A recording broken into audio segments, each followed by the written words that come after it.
Hello and welcome to Do It Yourself channel.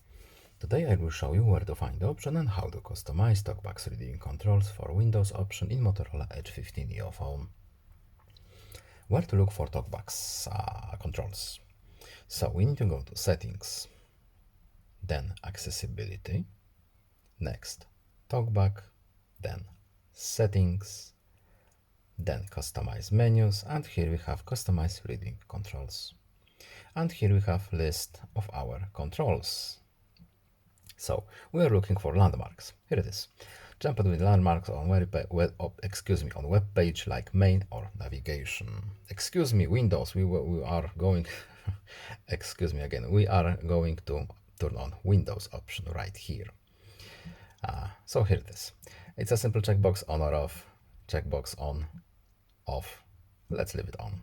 And now our Windows option is on. That's it. I hope this video was helpful to you. Please leave a like and subscribe. Have a nice day and see you in the next video. Bye.